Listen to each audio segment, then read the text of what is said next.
Did you know you can fetch data from Splitgraph datasets in Google Sheets? With the Splitgraph Google Sheets add-on, you can execute queries on public and private datasets, then use that data as you wish. Let's start with a public dataset for Congress tweets. Once we know the SQL query we'd like to use, we can just copy that straight into our Google Sheet. Then, using the Splitgraph custom function, SGR, we just need to use that query and then get our results. The option keys and option values are optional values in this case.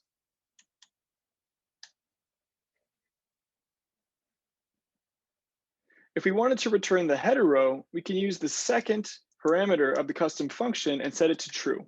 And then we'll see the column headers with the results. And then you can use the data as you wish in your Google Sheet.